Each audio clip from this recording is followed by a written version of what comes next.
They are selling the rain. They are leasing the rivers. They are auctioning off the ocean to the highest bidders. As giant chunks of the polar ice cap dislodge from the North Pole, and tourists flock to the site to take pictures. There is disaster tourism. Like there's disaster profiteering. Off the torrential storms and the warring and the wrath of global warming. Who will get paid to rebuild, and who will they build for? Who will endure the drought and the rain? Who will be safe and sound indoors? Who built the missiles, the smart bombs? The rockets? Who gets raided and who gets paid from whose pockets? Who gets sent off to war? Who dies for whose profits? Who gets remembered?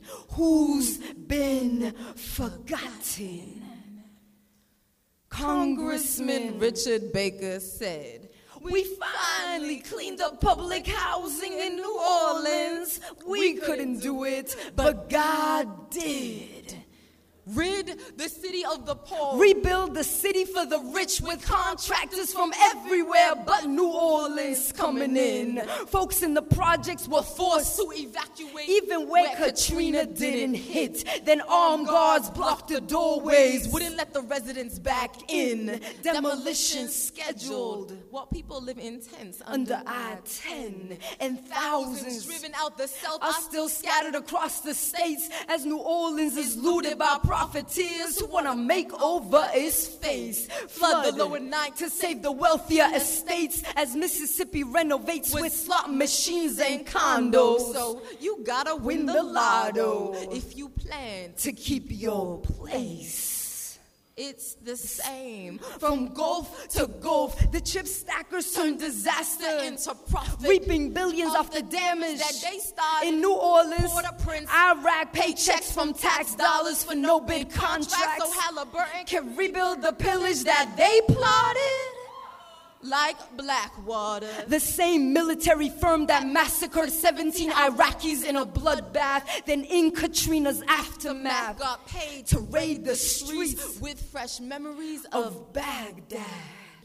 Meanwhile, around the globe, the IMF adds another nail to all the coffins. The World Bank acts like a saint while making bank off grave robbing, imposing interest on poor countries they know could never pay them back. Prefer dealing with dictators across the global map, so the debt of generations falls on the workers' children's backs who are displaced. When land is lost for dams and hands are bound to sweatshop retail rats and roads that lead to nowhere except back to those who own the pockets of international contracts.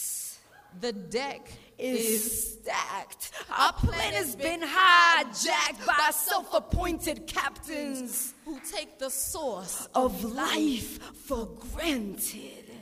Like water, land, and women's hands, who carry most of the agricultural work around the planet, but own less than 1% of the soil we have planted. If that man kicks them out, the women are left stranded in Uganda and India, and women widowed by the virus that's swallowing Namibia are stripped of their property, land lost with the right to farm to quench the poverty.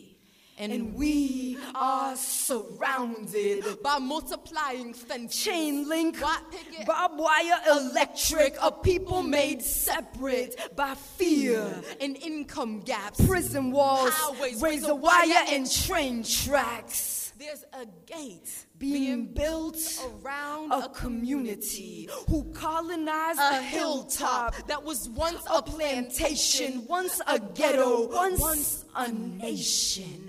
Before natives were fenced off in reservations, there's a fortress being built around our imaginations. They've built up surveillance around our memories landscape, 'cause they're scared we'll escape if we remember our daydreams are ancient.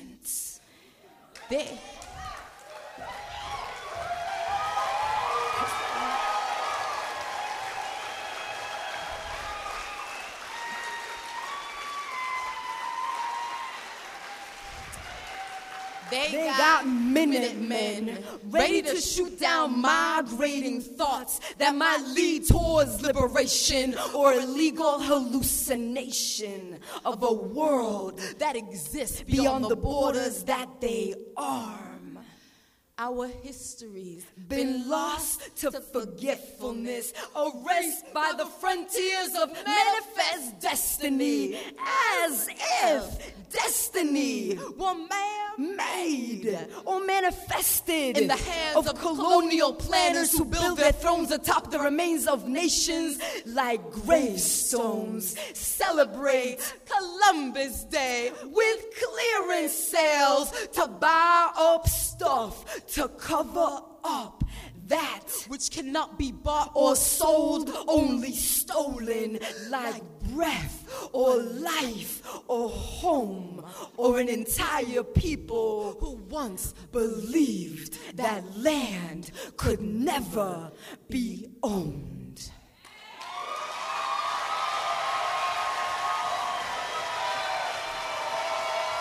Thank you.